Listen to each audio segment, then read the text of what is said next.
Bonjour, everyone. Hi, this is Neshi Lokotz.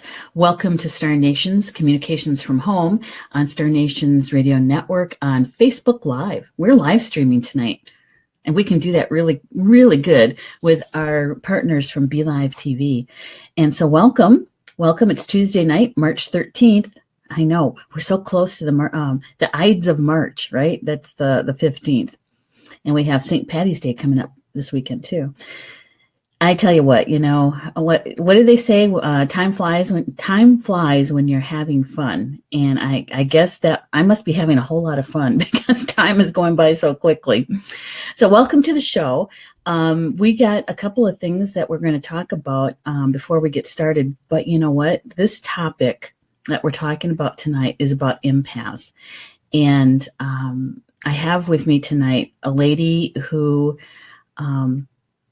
she's a good friend of mine, and we kind of go way back.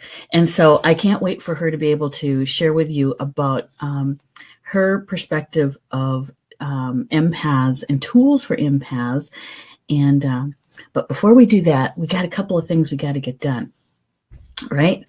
I just want to look in here in the chat room. Polly Joe, hello, Polly Joe. Thank you for coming tonight. It's good to have you in the house. And Cindy Lynn, I'm so glad you're here, Cindy Lynn. You always have the best questions. And of course, Rob, beware the Ides of April.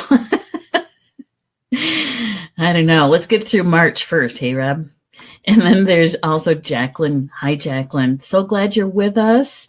And Lisa Crawford. Lisa, ahow. That's how we say it in Potawatomi, ahow. And that's for women to say it that way. So that's cool. Thank you. Yes, and Chris did make it. I don't know. He hasn't said anything, or she hasn't said anything. I don't know. I can't really see him. There's Chris. Hi, Chris. Good to have you with us tonight, Chris. Thank you for coming. So if you wouldn't mind doing me a favor, and those who watch our shows on a regular basis, you know what I'm going to ask you. If you could please like and share the show. And, we ask you to do that for a couple of different reasons. One is that it helps us in Facebook to be in the news feed more often, and we can reach a lot more people and people who might be looking for this kind of information, right? The other reason why we ask you is because we want to know how much you like our shows, because if there's something that you want us to talk about, you want a topic that you want us to dive into, you can let us know that. But your likes helps me to help the other show hosts, so that it's very helpful. We'd appreciate it if you did that. See, Cindy Lynn, she says, done. Thank you so much. And Rob is saying, I always love and share. Some people just won't do as they're told. Well, we're asked. We're asking. And, the thing is that I am going to do it too. It doesn't take very long. And I think, for me, it takes longer to type it out because of misspellings. I catch the misspellings, hopefully, before it actually goes out. So I'm going to turn down my sound so we don't get feedback. And I am going to share the show. I'm going to like it too. And Facebook changed how we share things. I'm going to have to go back and I'm going to copy the link, because I'm going to share it to it's a closed group that we have for Star Nation's radio, magazine, and network. And that is where most of our community hangs out. And so I'm going to just send it over there quick, just to make sure that we can let them know that we're live. And got to go to groups. See, they change things all the time. And just when you think you got a handle on it, you got to do it a little bit differently. All right, so I'm going to say, join us. We're live.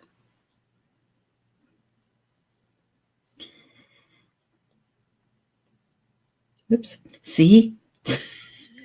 I caught a misspelled word. There we go. and it's shared. That's fun. All right. So my guest tonight, she's been on the show before, and Debra and I go back, oh gosh, got to be early 2000s. And how I first met her, she was actually interviewing me for an article that she was writing. I can't remember for what was it, a newspaper, magazine article, and she was interviewing me about feng shui. And yeah, that was a long time ago. So my guest tonight is Debra Morrill. She's an empath, has shamanic healing practice in Prairie du Sac, Wisconsin. She specializes in ancestral healing, curse unraveling, and compassionate depossession. She holds space for others to transform without taking their energy on herself. She teaches classes on a variety of spiritual topics, including a 2-year shamanic medicine wheel and training program and a 6-month ancestral healing circle. Through her popular Energy Essentials for Empaths class, she has empowered hundreds of empaths to be more comfortable with their energetic gifts. And, you know, the reason when Debra and I talked about this show, and I had related to her that in my classes, I end up with a lot of empaths in my class. And I think that empaths are attracted to other empaths, right? And so this is going to be a show where we're hoping that you will be able, if you're an empath, that you are going to be able to take home with you tonight some information that will help you in your daily life and in your service to others. Okay, so let's bring Debra on. We'll do that. Here we go. Hi, Debra. Hi, Neshi. Thank you for having me on tonight, and welcome to everyone who's viewing tonight. Thank you for coming. Yeah, and it's great to have you on the show again. Thank you. I've been looking forward to this topic all week because, well, it's near and dear to my heart because I am an empath, and I think that if we can share some information to help those people who are just finding out, you know, that they get this gift and is like, oh, is that what that is? And even those people who have known for a long time that they've had this gift, maybe there's something, a piece of information or that they're going to receive, maybe from a little bit different perspective to help them understand a little bit. And, you know, it's interesting. In this class, there's often that there's people attending who, until then, never knew that there was a term for people like them.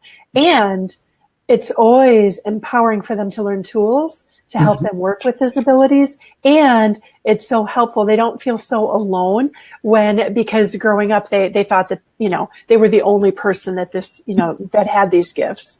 So it's really empowering to sit in a circle of empaths and to learn that there's other people who've had similar struggles as well. Yeah. Rob is saying in the chat, God knows I could use that. Yeah. Yeah. So we are going to talk a little bit about a lot of things. And I want everybody to know from the get-go that Debra has a class coming up in the Essential Tools for Empaths. And so if you feel like you need more information or you want to be in a class situation, we're going to tell you day, date, time, place, location, all of that. So hang in there. We're going to get started. Debra, let's start them up with what is a definition from your perspective as a shamanic healer, a good definition for an empath? You know, there's a couple of key features that empaths have in common. So one of the definitions would be empaths more easily attune to the energy of what's around them in their environment. You know, and when that's happy, joyful, positive energy, that's not such a bad thing. But when it's despair, sadness, anger, frustration, anxiety, that's in the environment around them or the people around them, then that's much more difficult because we attune to that energy. And a lot of times we can actually take it on and feel like it's ours and not even realize that it's not ours, it's somebody else's. Right. Exactly. And that's the key, right? Is when you can discern when it's someone else's and not yours. Now, exactly. Yeah. I just want to address something here in the chat room. Judy is having a hard time with her audio. And it looks like other people can hear us. And so she's getting help. People in the chat room are helping her out. Yes, Judy, try refreshing your screen or restarting your Facebook. That will help. That will help a lot. Okay. I hope you come back. All right. So give it a try. All right. So I'm sorry. I didn't mean to interrupt you. I just wanted to make sure that. No, that's okay. Yeah. That she knows that we know that she was having a little problem. So, all right. So yeah, that is a great definition, I think. There is so many different ways to heal, right? There's many paths up the mountain. And when you're an empath, sometimes if you don't know that you are, that path can get kind of hard. Yeah. Yeah, because not only are we carrying our own pain and our own issues up the mountain for healing, we're carrying others as well. Good. So how do people know if they're an empath? There's some really kind of key things. So if you watch the news or reading, there's a lot of despair and sadness and suffering in the world these days. So if you watch the news and find yourself crying or getting drained of energy, that's one sign. Being around a lot of people, like in a very crowded store or a large concert or sporting event, would be uncomfortable. If in childhood you were known as the sensitive one in your family, that's another sign. Do total strangers tell you their problems? Do you feel drained after being around certain people for too long? You're laughing. Because I'm going, yes. If you've ever experienced someone else's physical ailment, like if you're around someone who has a backache and your own back starts hurting. Another key trait is sensitivity to loud noises, bright lights, strong smells. That's another trait of empaths. If you know how somebody feels even before they tell you, if you know just by their energy and the tone of their voice. Mm-hmm. If your mood shifts based on who you're talking to, if you talk to someone who's happy and your mood is high, and then you talk to someone sad and then your mood is very low, that's also another trait of an empath as well. Those are some of the key kind of traits. Right. And you know what I'm going to do here, Debra, is I'm going to ask everyone to take a nice deep breath in and exhale slowly. Because just listening to the list can get you kind of, so if you want to do maybe one or two of those kinds of breath to bring you kind of back and centered, and it's like, okay, because, literally, I would say checking off as you're going through that and checking it off. And it's a great list because those are signs. Those are that Spirit's telling you that you have more here. You're sensing something of the unseen that's there. Yes. If there would just be one trait, I would say sensitivity to energy. That's a pretty good sign, being sensitive to energy. Cindy Lindsay, keep checking off those boxes. And so Yeah, and Amy. Hi, Amy. You know me well, and I do. Yeah, yes to all of the above. Amy is from Wisconsin. Amy, you might want to check out Debra's class that's coming up. Actually, if you have the time off from work to be able to do it. All right.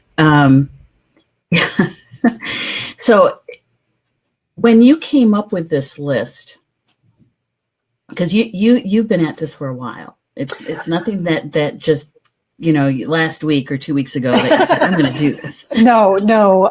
I've taught this various, iterations and incarnations of this class for at least, probably 7 or 8 years, and it keeps growing and evolving. It started as a 2-hour class, and then a half-day class, and then a 1-day class, and now it's 3 one-day modules. Yeah. So, and then yes. And then many of the tools that we learn in the class are tools that I found that helped me because I'm an empath. I was an empath. I was the sensitive one in my family. Mm-hmm. I was born into a very conservative, mainstream Minnesota farm family. And my parents just didn't know what to do with me. They just couldn't relate. They didn't know how to help me. So, unfortunately, I just ended up stuffing a lot of my emotion and kind of shutting down and just being, very uncomfortable. So as I progressed on my healing path, I realized it was such a big revelation the day that one of my spiritual mentors said to me, Debra, I think you're an empath. And I'm like, oh, yes. What does that mean? I am. I know. What does it mean? So. Yeah, I think that for me it was learning how to figure out what I was feeling and what somebody else was feeling. Mm-hmm. And I figured that out probably, I don't know, late teens, early 20s. Oh, wow. You were lucky. You were fortunate. Yeah, I went through my little death when I was 17. So, things started happening quite fast. And like you said, 1 minute you're feeling good. I'm happy. I'm back in school, and things are going well. And then I would walk by somebody or stand with somebody, and I could feel myself completely change. It's yes. well, how can that happen so quickly like that? And so then that's how I started figuring it out. You were. Get the help from my parents. No. Well, you were very fortunate because there's many people, myself, I started kind of putting the pieces together, in my mid 30s. And, the first step is always to get grounded and home in our bodies. Mm-hmm. That being grounded is just a building block for empaths. It's especially important. Yeah. And so for our audience, for those people who are, when Debra read off the checkbox and you're going, oh my gosh, that's me. Or, yeah, I experienced that. And you didn't realize that there was even a label that can actually describe that with being an empath.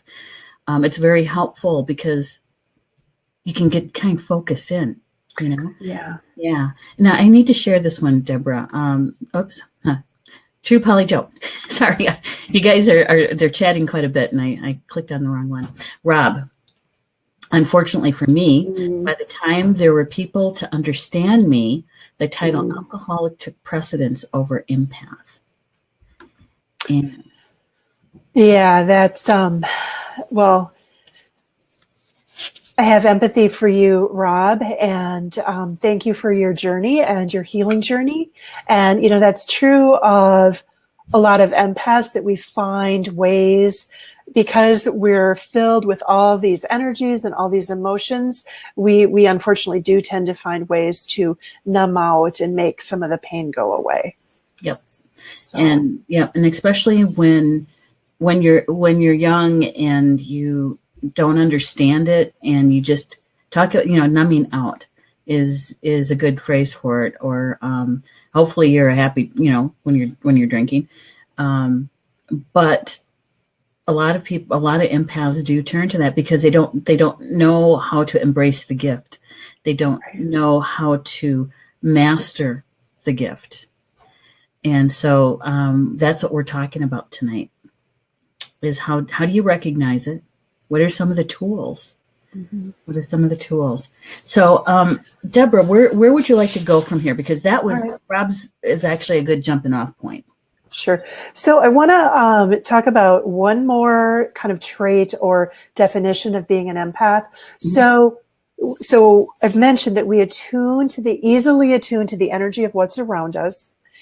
And we, one of my students, one of her doctors said to her one time, this was a Western medical doctor who also practiced Reiki and some other things. He said to her, "Oh, you're an empath." And he gave the most perfect definition I've ever heard. He nailed it. What he said to her was, "Oh, you're an empath. You need to learn to be more like a screen door and less like a sponge." Oh, less like a sponge, more like a screen door. And that to me is so appropriate because that, our energy field, the energy fields of empaths does tend to work a little bit different. Our energy fields, and I'm sure you notice this too, Neshi, when you're doing energy healing for clients, that for empaths, we tend to soak up that heavy negative energy, and our energy fields want to hold on to it. Yes. So what we want to do is we want to be less like a sponge, more like a screen door. Right. Exactly. Because it is a gift. We're, as empaths, we're meant to identify, discern what that energy is. And depending on what kind of service or work that you're doing, to glean the information from that energy, right? Absolutely. And then let it go. Right. Let it go. Yep. Recognize the information and then let it go. Mm-hmm. And in my healing practice as a shamanic healer, these gifts have really served me. They really helped me help me be more sensitive to clients, pick up on their energy, what they're feeling, what they're thinking. But the difference now is that I don't take it on, or as occasionally I still do, but I'm not as likely to take it on because I have these tools. Right. And Jocelyn is saying that's a great explanation. Yeah. We agree. Now, and the thing is that as an empath, having that gift, and depending on what kind of work you do, as a space clearer, as somebody to go in and actually remove lower vibrational energy, I had to learn how to get the information from that energy, shift it, transmute it to get it to release, right? Right, without taking it on and getting wiped out yourself. Yes. And I know you're going to go over some tips, for empaths, but one of the things that I knew about myself is that if I was finished with the work that I was doing and I felt depleted, if I felt wrung out, if I felt like I just can't keep my eyes open, I felt like, or crying, or I knew I was using my own energy and absorbed whatever that was. And I knew that I had to work for myself to release it. If I walked away from that work and I felt great and I had a whole lot of energy, and that I knew that I was using creator energy, and I released, transmuted that lower vibrational energy. Yes. That was a rule of thumb for me. But I know that you're going to go over a few things for our audience. And I add that only because there is a way to really see this as a gift and to embrace it as a gift. Yeah, I'm sure right now, and we do this in module 1 of the class, I'm sure that if each of us just stopped and thought for a few minutes, we could probably come up with several ways that this has really enriched our life, where it's really been a blessing instead of a curse. Yeah. Yeah. Yeah. And Judy is saying, I'm so glad you're able to hear us though, Judy. I'm having a rough time keeping up with you ladies, but I keep trying. Okay. You know what? Suggestion is to sit back and to listen. And because you can always come back to the recorded show. Yes. Come back to the recorded show and listen to it again. 1 time, 2 times, however times you need to, because then you can actually sit down and maybe start writing things out after you've heard it through, as a suggestion is just to sit back and listen and take it in, because as an empath, it's a good thing to do. Otherwise you get overwhelmed. All right, go ahead, Deborah. I didn't mean to interrupt you. No, not at all. So the very best place for an empath to start, for us to start, is getting grounded in our bodies. So what does getting grounded mean? That word gets used a lot, and I want us to have a definition so that we all kind of are connected to the same energy. So being grounded means that we are connected to the energy of Mother Earth and attuned with her solid, stable, loving, nurturing energy. So we do that typically through our grounding cord, which extends out of our root chakra. Another way to look at that is it extends down out of the base of our spine. And this grounding cord runs to the core of Mother Earth, and it keeps us attuned to that stable energy. Mm-hmm. So that's number one place for empaths to start, is with being grounded. Mm-hmm. I had another teacher who said, home in our body is the safest place for us to be. Home in the body, safest place. Mm-hmm. And because present. And present and home in the body, mm-hmm. because then we can make those decisions. If we're out of our body, flying around the universe somewhere, this heavy energy around us, the sadness, the despair, whatever's going on around us can affect us before we even realize it. When we're home in the body, we're much more aware, much more likely to recognize, oh, just a minute ago, I wasn't feeling sad. Now I'm feeling sad. What's changed? Right. Oh, my friend started talking about something sad that happened to her. And mm-hmm. then the next thing we can do is we can say, okay, just a minute, stop. This would all be an internal process. Stop. Is this sad energy I'm feeling mine or hers? Oh, it's hers. And often that's enough. Just having that realization, oh, this isn't mine. Often that's enough to put up that energetic boundary of knowing where our energy ends and our friends begins. Right. Exactly. Now, how did you know all those years ago that you were an empath? Because there's a part of your story where you talk about being outside your body. Oh, yes. I lived the first at least 35 years of my life almost completely out of my body. And it was when I started doing spiritual work. I started studying in shamanic circles, and the people there, my classmates and the teachers and assistants at those classes would say to me, oh, Deborah, you're not home in your body. You're not grounded. You're out of your body. Breathe and come back home. Breathe deeply. And that kind of constant reflection and mirroring really helped me realize, oh, you know what? And at first, I had no idea what they were talking about, to be quite honest, because mm-hmm. that was all I knew. But the more I'm like, okay, breathe. And then gradually I could feel my body more and more. Mm-hmm. Yeah. That is, I think that is kind of it's something that we share as empaths. When you don't know what it is and you're feeling like I'm always different. Why am I always different?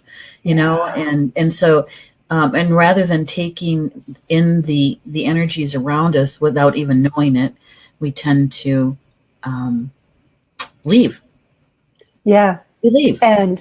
And we leave because it's uncomfortable, and then we take on more uncomfortable energy, so we stay out.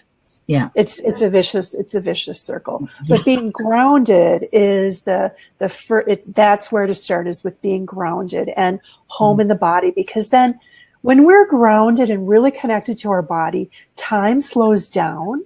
I don't know if you've noticed that. Time slows down and we are much more aware. We can recognize, oh, my energy is starting to shift. If we're out of our body, we might not recognize it until later. Yeah. Right. So that awareness. Yes. And Amy is saying, yes, my coworkers started coming into work straight from their classes. I always need to leave and take a break. Because I'm assuming, Amy, that when they're coming in from their classes, she's in Madison or near Madison. You're talking about somebody coming in from their college classes, and so they're bringing their energy. Their energy might be uncomfortable to you, and so you're taking that break to put some space between, right? Which is, it's a technique, that's for sure. But I think that to be able to stay in your body, because there's times when, depending on what you're doing, what kind of job you're doing, you might not have the opportunity to be able to go and leave and come back. Right. And that's when, the more we practice getting grounded, being in our bodies, eventually what happens is when we find ourselves leaving our body, or we notice we're out of our body, we can reground ourselves with 1 or 2 breaths. Yeah. So that's the benefit of practice. Exactly. Yeah. Exactly. So, all right. So you realize that you're an empath. You realize that, okay, I can be grounded. I've learned how to do that. So how do they start embracing the gift? Embracing the gift. That is to see it for the blessing that it is, and to reframe it. So, and that happens naturally as we develop more tools to help us be more comfortable with our gifts. It just kind of naturally begins to shift, and we start to see it as a blessing. Here's one for you, Neshi. This comes from Ted Andrews. So it's called the posture of protection. Okay. The posture of protection. And it's very simple. So if you're, for instance, if you're sitting in a circle, if you're having lunch with somebody, if you're hearing someone share something that's sad, and you begin to feel yourself taking on that energy. So right now with my hands like this, I'm an open loop. But if I do something just naturally in my lap, if I just naturally, or like maybe on the table in front of me, if I, just kind of close my hands like this, I'm now a closed loop. And we can also do that with our ankles. Like if we cross our feet at the ankles, we're now a closed loop. So we're much less likely, that prevents us from taking on more and more of that heavy energy. So, and you don't have to be really obvious about it, do like that in somebody's face, but it's just, how often do we sit with our hands folded in front of us? It's pretty natural, actually.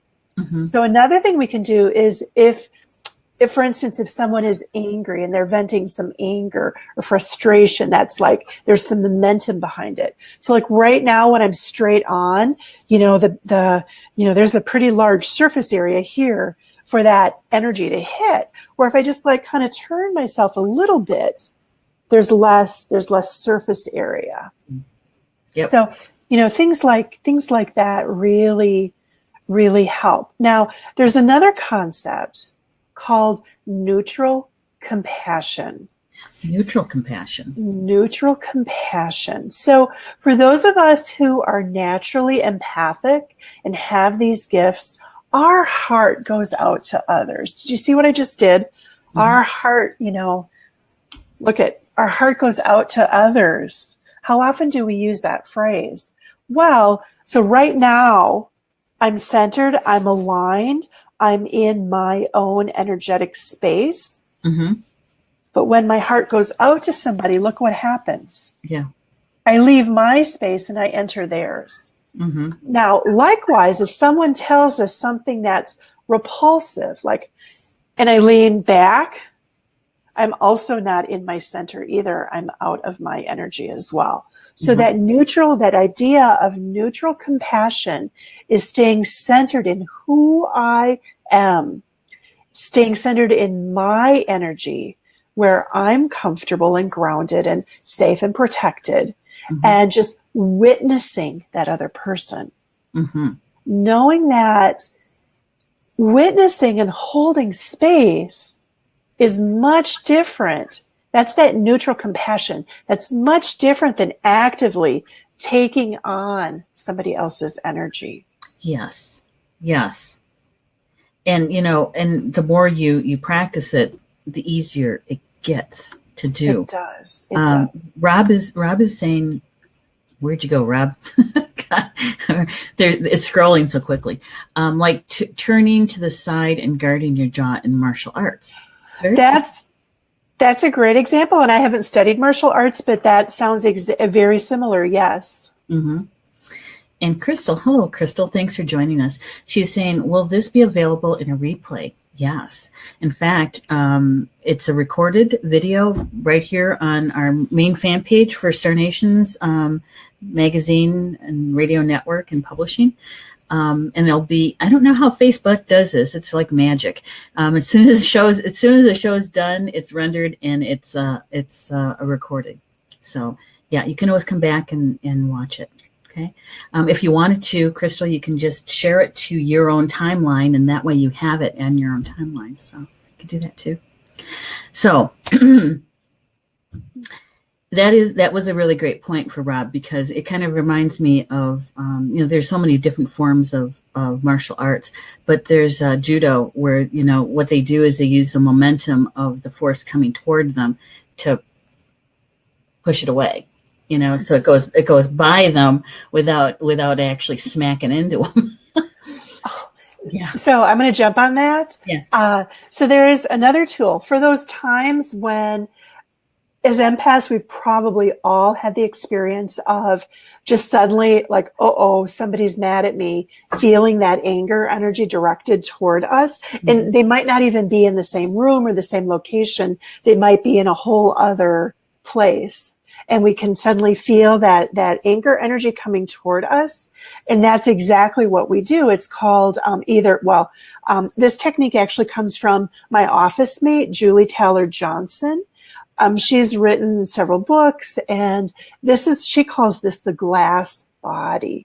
So in those moments when that heavy energy is coming toward us and all of our other protections have kind of failed us and we feel that heavy energy coming toward us, all we need to do is just imagine that our body is like glass, and imagine that energy is sliding right on through us, giving it nothing to stick to.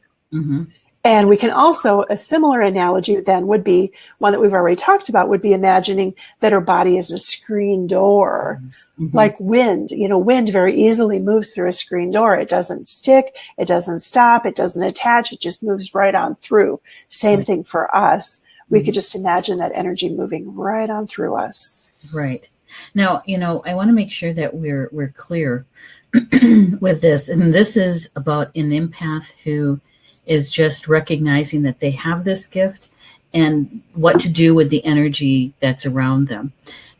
For light workers, for people who've known that they're an empath for some time and looking to master it, depending on what you're doing with that energy,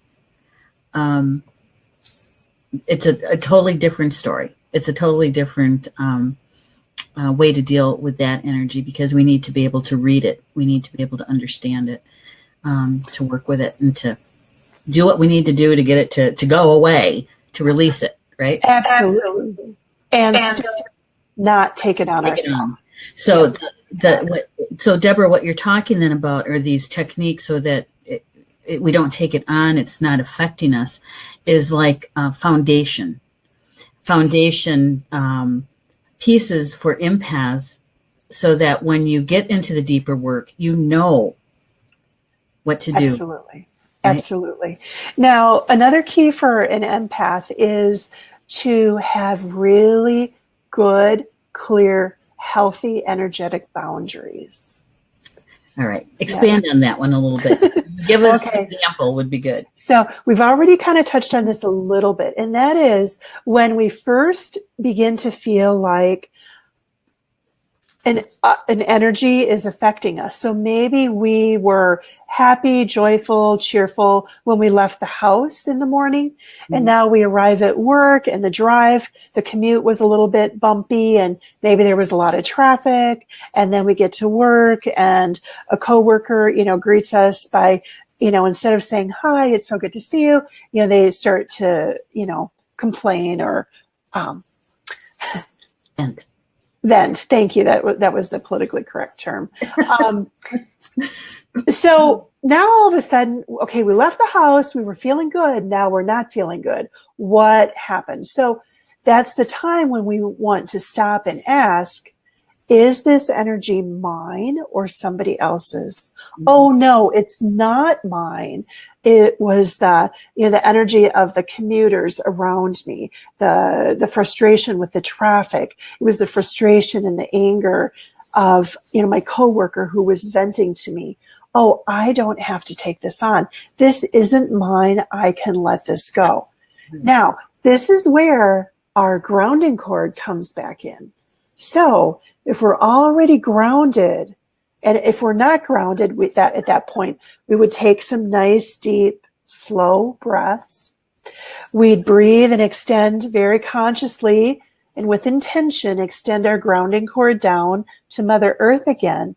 And then just in the moment, we can exhale and release that excess energy down and out our grounding cord back to Mother Earth for recycling. Right. I like that. I mean, just even thinking about it, focusing on what you're saying. Yeah. I don't know if other people, empaths that are on our chat room here, just even with Debra talking about it, and just you can feel yourself kind of settling in and calming down, or it feels good. It feels good to be grounded. It does. Yeah. And that's what I like to tell my students is being grounded is our birthright. That's part of our divine birthright. Being born here into human body with our bodies come from Mother Earth, and it's our birthright to have that close connection through our grounding cord to Mother Earth. Right. And now, so let's go a step further. So now we're grounded, and we also want to get to the point where if somebody is venting or if somebody is sharing a sad story, we want to be able, just internally in our thought process, silently in our heads, we want to be able to say to ourselves, okay, this is a situation that I would normally take on this energy. I'm no longer in agreement with doing that. I am not going to take on any of this energy. And we just talk to ourselves like that. No, I'm not taking this on. I don't need to take this on. That kind of thing. Just that awareness is a really big part of it. And you're using it in your everyday life. Absolutely. Every day, I don't go very far from home because, I'm taking care of Mom. But, I use that every single day because as an empath, taking on her pain, her physical pain, her emotional pain, so these tools that you're talking about, we as empaths, we need to use them in our everyday lives. Absolutely. And thank you for saying that, Neshi, because another really crucial point for empaths is that self-care is so important for empaths, because so often we put everybody else's needs ahead of our own. Clients, children, siblings, parents, family, pets, somebody we meet at the, in line at the grocery store. We put everybody else's needs ahead of our own. And so really, it's really kind of we can use that as a catalyst to learn to take better care for ourselves as well. Mm-hmm. Yeah. I just have to say a couple of things in the chat room here is that Rob is saying, I don't even have to arrive. He's talking about work before the negative energy begins to attack and drain. Yeah. Because you're all, your physical body might not be there yet, but your energetic body's already at work. Right. Well, and from possibly years of being attuned to that workplace, we're so easily attuned to it, we can even pick it up before we even arrive as well. Yeah. Yeah. Cindy Lynn, she's talking about those boundaries. It's hard for many to get their family and friends and even coworkers to hear and respect those boundaries. Yes. Yes, it is. And that's where we just want to be grounded and firm, but kind but firm. Mm-hmm.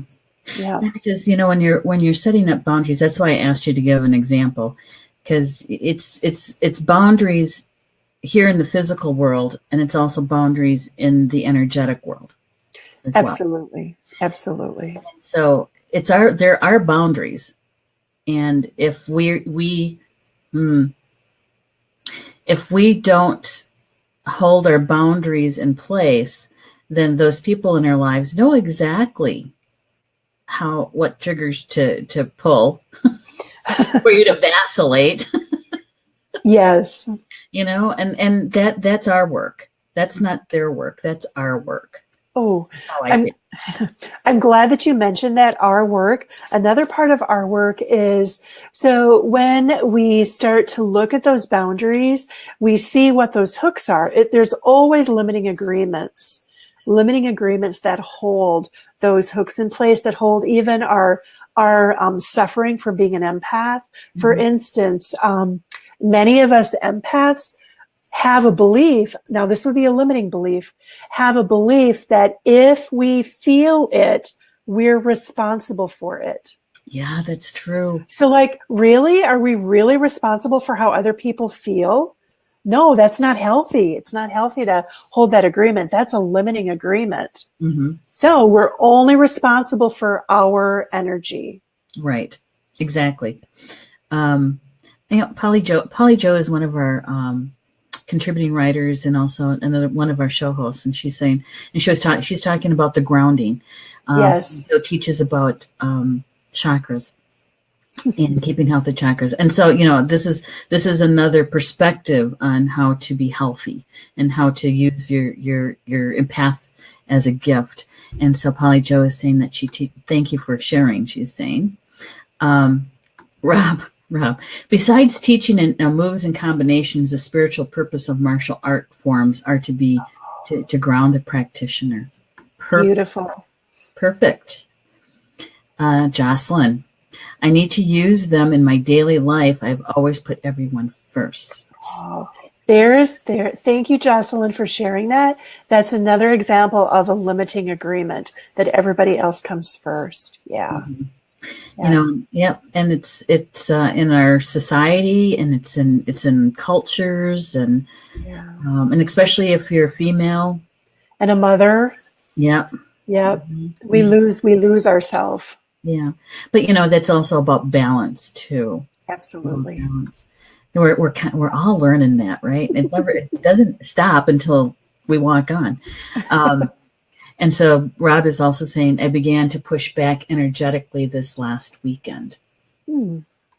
So setting boundaries, and when we set those boundaries, sometimes the people around us aren't used to you being different.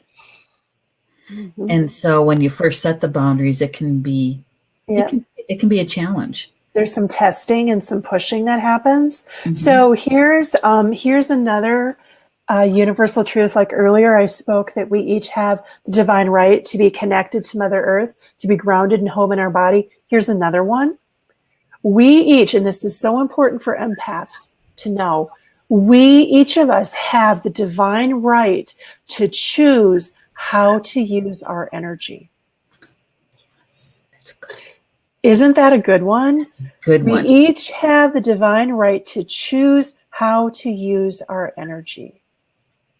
So, energy vampires. I'm sure we've all had it happen where we probably have all known an energy vampire, and we just they get on the phone and they talk and talk and talk and drain and drain and drain, and they feel better by the end of the conversation. We're absolutely drained. We have the divine right to choose how to use our energy, whether or not we want to be available for that. Right. Mm-hmm. Yeah. And sometimes when you are holding the ground for your boundary and you have somebody who's pushing against it, and generally speaking, it's usually energetically or passive aggressively, mm-hmm. And doing the and as Rob was saying, the pushback. What I like to frame it as is being responsible for our own energy. Because when you push back, then it is, you have to be careful with that too, and how you use your energy in that way. Yeah.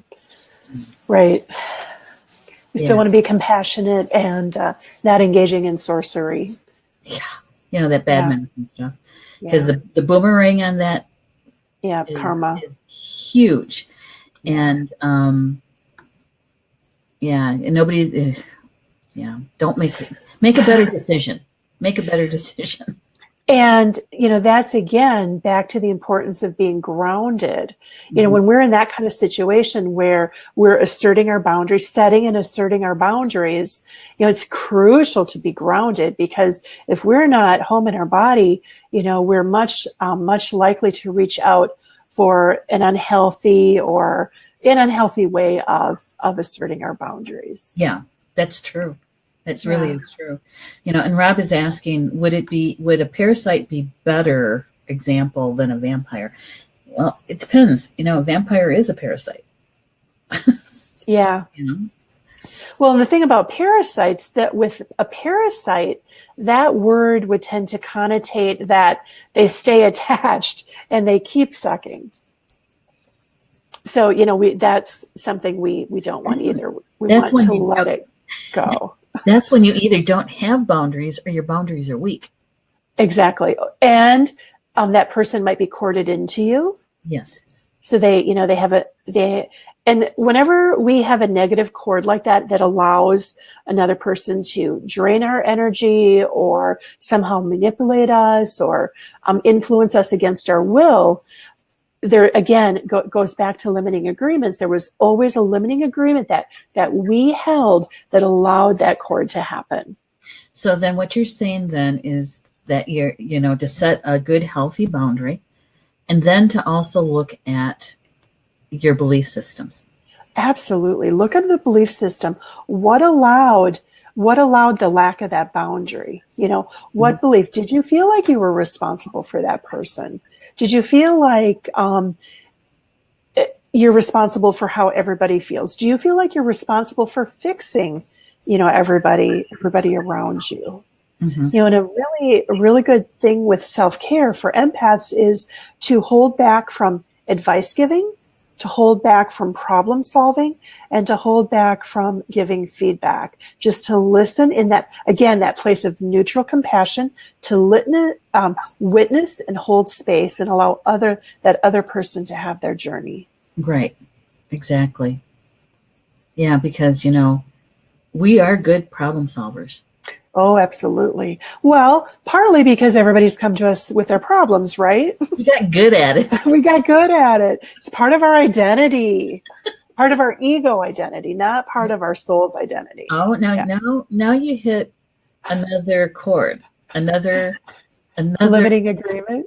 Yeah, because the egoic part. Yeah. Especially when you may not have had the label and all of the vocabulary and that kind of thing, but using your empathic ability, your gift, in a way that you turn into the superhero. You turn into Yes. I'm on. I'm on it. The savior complex, the Messiah complex. Yes, that is definitely ego. Mm-hmm. Yeah, spiritual ego, but ego nonetheless. Yes. And once you find that out and you realize that, and then you start setting up boundaries, that's when a lot of people in your life saying, "What? Wait a minute. Yeah, you were here last week and now you're not." And and you start to change, and there's some people who will walk away. Absolutely. So they'll go get their needs met somewhere else. Yes. They'll look for another empath who doesn't know about boundaries. Exactly. And there's plenty of us empaths out there. So just a little fact I'm going to drop in. This comes from Elaine Aron, the author of the book, The Highly Sensitive Person. She, through scientific research, has, in her book, she quoted the statistic that 15 to 20% of the population is highly sensitive to energy. So I think that's fascinating. There's 15 to 20% of the population are like us, have these gifts of empathy and being sensitive to energy. Right.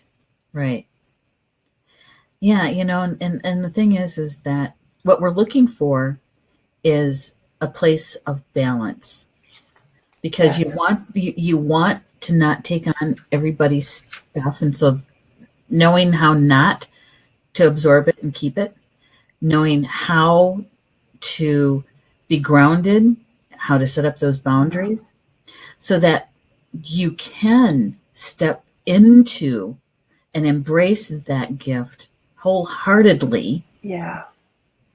And can you talk a little bit about that? What happens when an empath is balanced and they're grounded and they embrace their gift? Wow. Some amazing things happen. Pretty much their healing gifts, their intuitive gifts shift and open, because now, our relationships shift. Now we're not.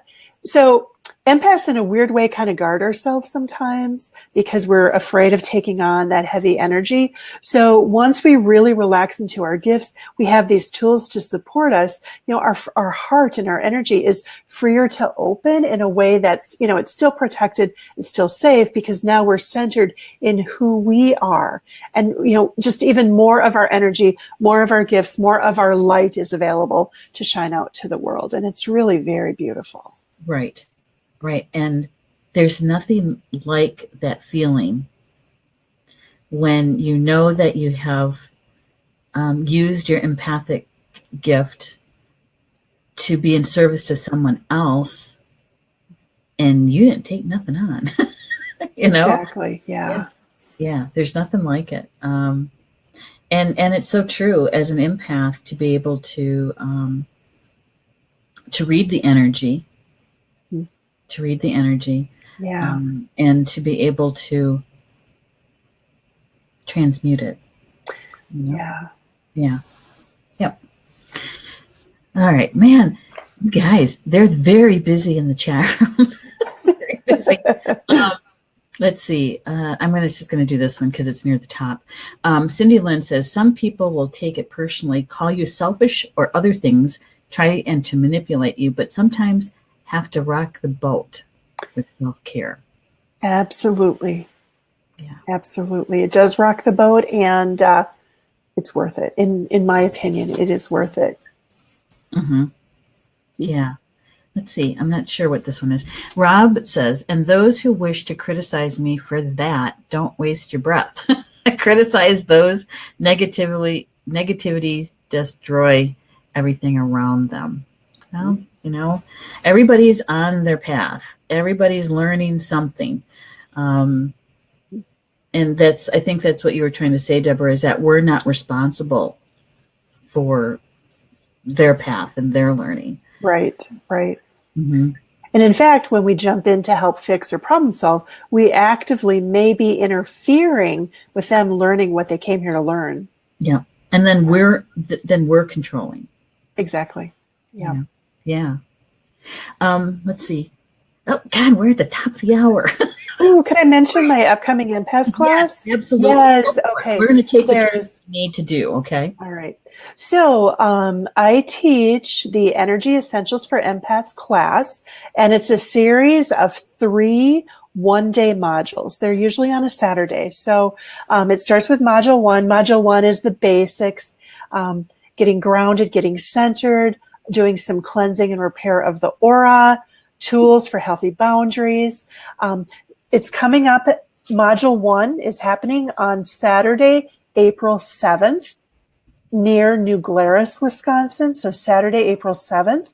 And then again, it's going to also happen on Saturday, September 8th in Prairie du Sac at my office in Prairie du Sac. So April 7th, September 8th. And then also for anyone who goes to Camp Waniwak over summer, it will also likely also be offering module 1 at Camp Waniwak, the Waniwak Spiritualist Camp, this summer too, probably in July.